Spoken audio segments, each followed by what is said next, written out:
but personally for me, this 4th of July has been especially meaningful.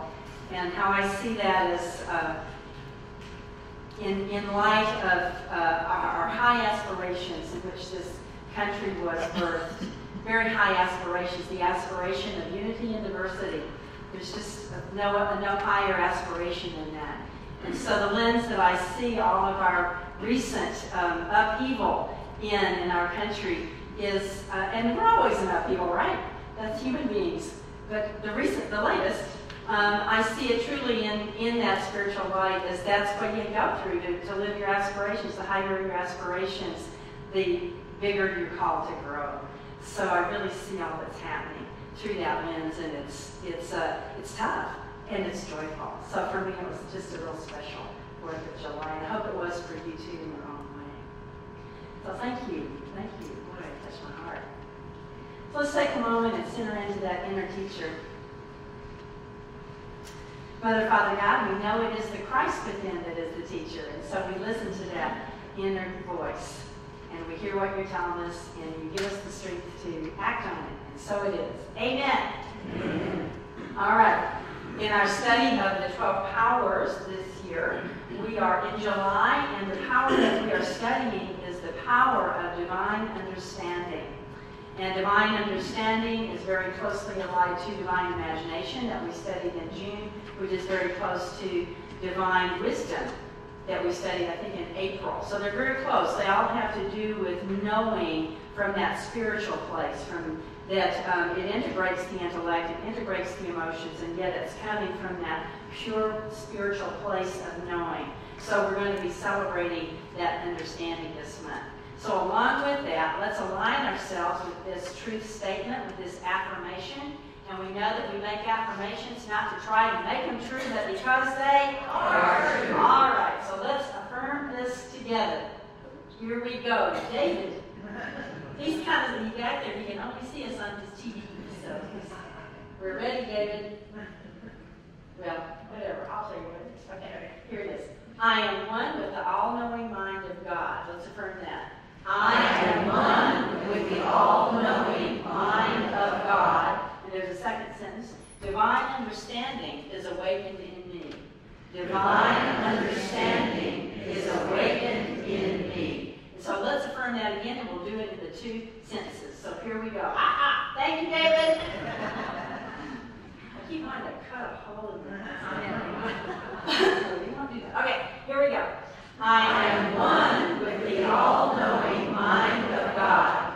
Divine understanding is awakened in me. So take a moment to feel that and know that truly each of us is one with that all-knowing mind of God, and we're waking up that understanding. So let's affirm it the 3rd time. I am one with the all-knowing mind of God. Divine understanding is awakened in me. Okay.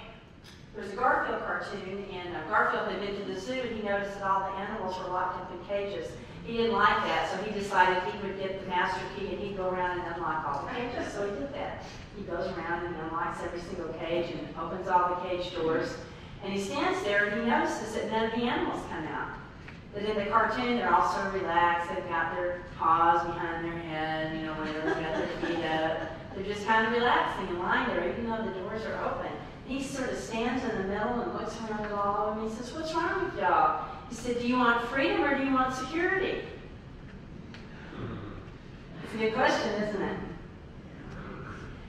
If we're going to have freedom, if we're going to have real freedom, we're going to have to take the risk to give up security. And that's the truth about freedom. There's more to it than that too, right? But we have to take a risk to give up what it is that we think is keeping us secure, what we think it is that's keeping us safe. When we put our trust and faith only in the outer experiences, only in how have I got my life arranged in the outer? What's the cage, in a sense, that I'm living in? How have I got my days structured? How have I got my relationships arranged? How have I got my bank account set up? How have I got my work life set up? There's nothing, I mean, again, paradox, there's nothing wrong with that. Of course we want order in our lives. Of course we want our financial house in order. Of course we want our relationships in order. All of that is good. We want those connections. The problem comes, though, when we think that's the be-all and end-all. When we think that's where my security is. When we think that's what I'm relying on. When we think that's what I'm putting my faith in. And then those things which are meant to enhance our lives, which are meant to be avenues of participation, which are meant to be avenues of good and connection with us, what happens is they begin to become a cage. I am not going to ask for a show of hands, but I think we can all relate to this, right? That which was so alluring to me in the beginning, which was so wonderful, which just felt great, and I enjoyed, after a time, if I put that in the center of my life, if I make that my I am, if I make that my identity, sooner or later, it's going to become a cage. It's going to become what traps me instead of what liberates me.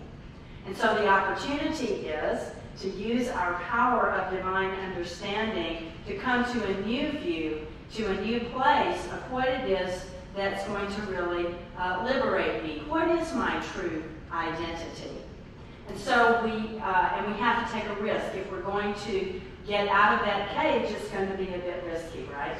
We're going to have to let go of some of that illusion of security. It's not real security if you've made that the center of your universe, those external things. It's the illusion of security. And so if we're going to find that true freedom, we're going to have to step out of that. And that's a risk because we're not sure. We're not sure exactly what's going to happen. The outer self isn't sure.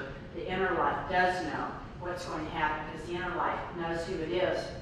So we get to ask ourselves 3 questions when we're seeking true freedom. We get to ask ourselves, what is it that binds me? How is it that it binds me?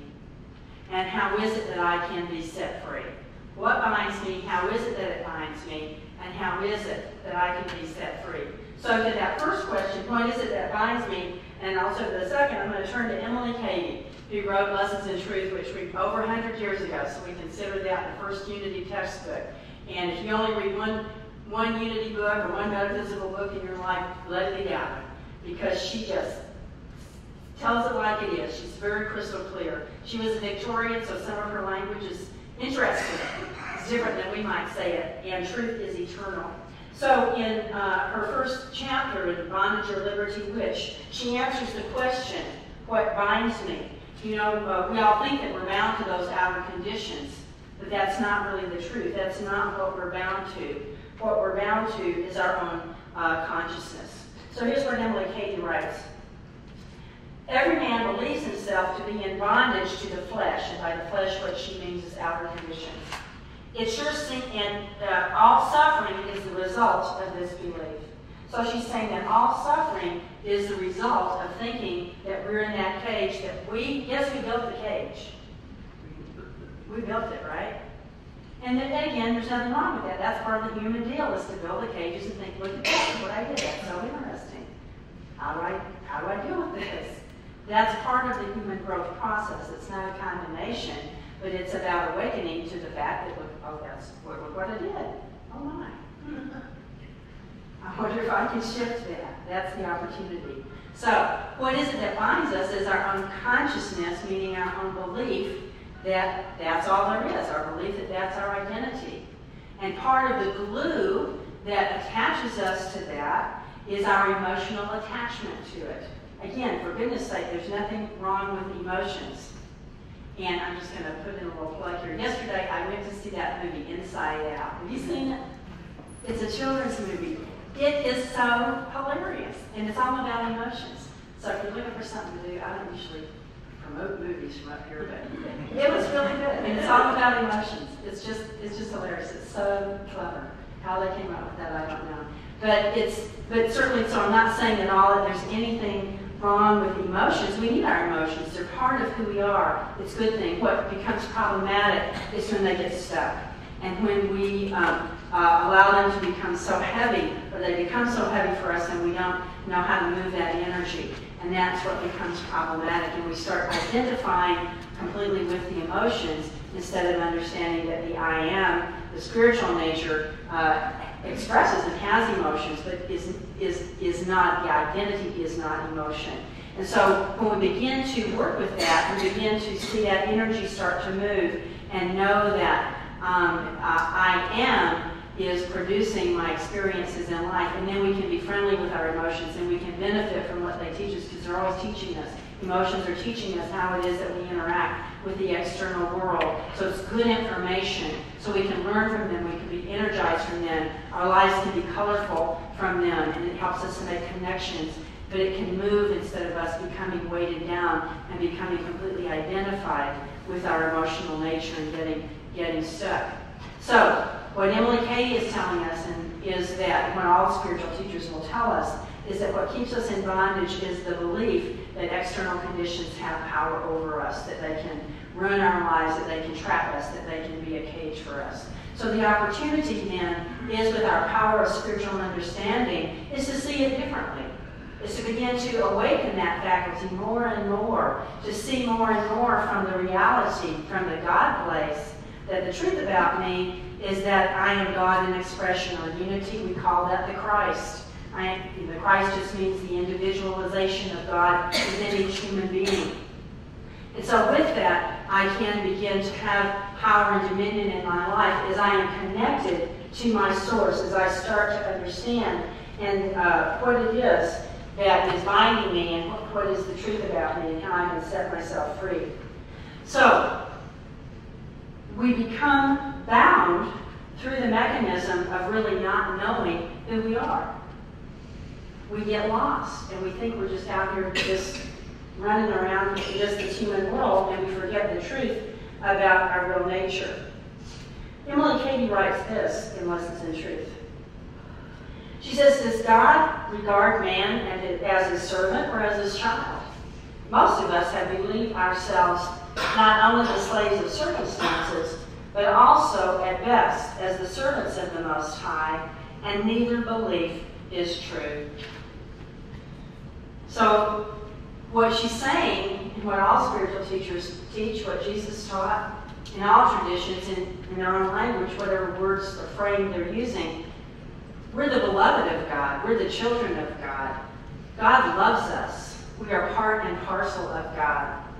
God is within us and God is also outside of us. That's the divine paradox. It's not one or the other. Sometimes when we come into unity, people say, well, I don't like that idea of that external God. I've had it with that. I got that power over my head.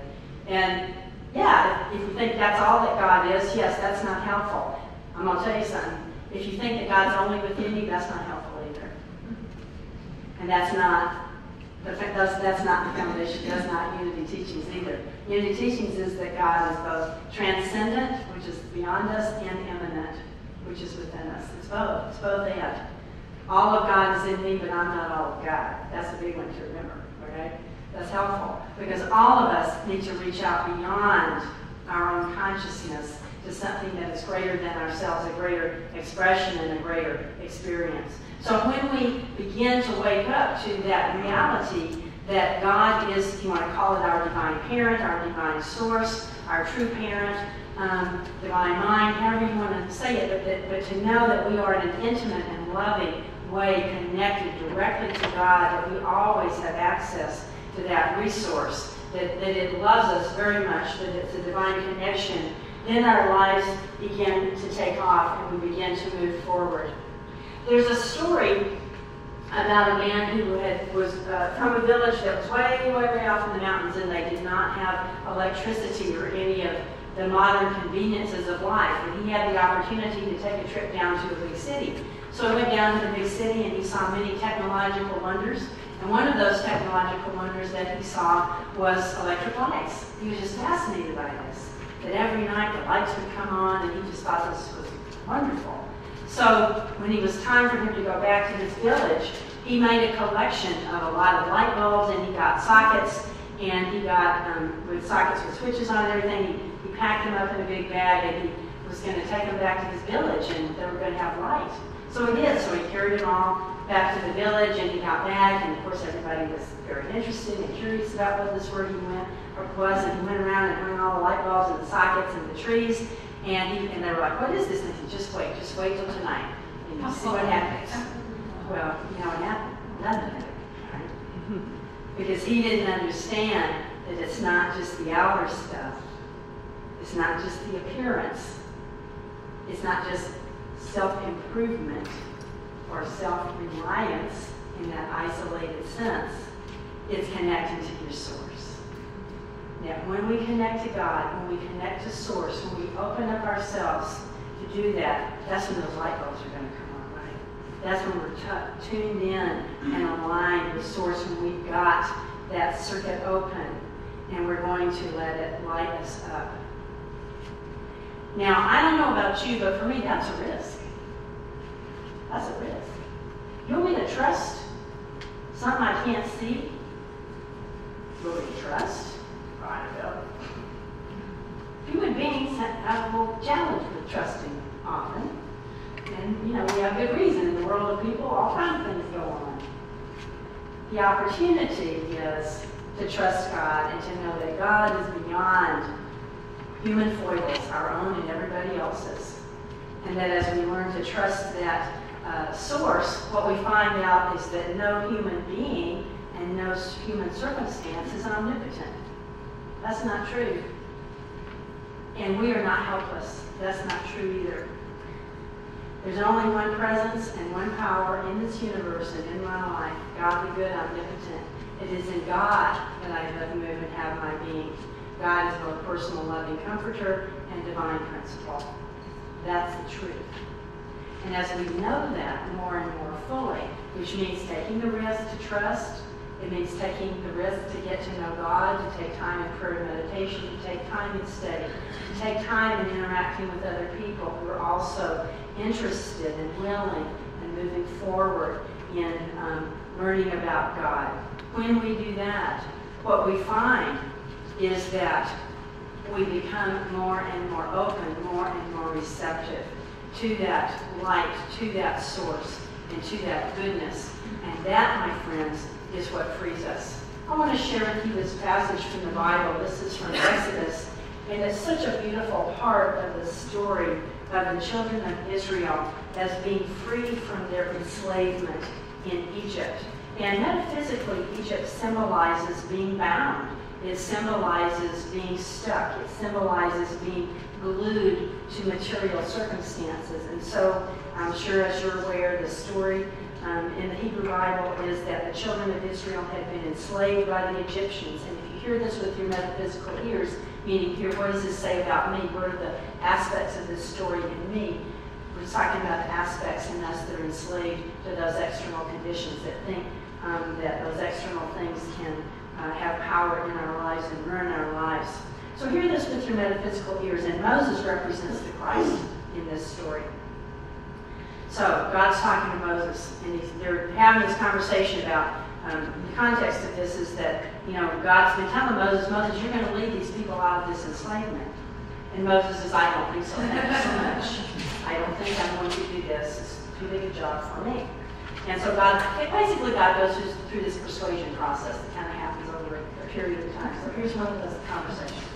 So God says to Moses, say therefore to the Israelites, these people that are enslaved, that aspect of us, those things the externals can get us.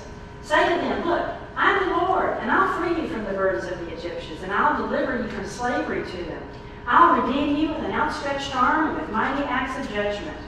I will take you as my people, and I will be your God. You shall know that I am the Lord your God, who has freed you from the burdens of the Egyptians. I'll bring you into the land that I swore to give Abraham, Isaac, and Jacob. I'll give it to you for a possession. I'm the Lord.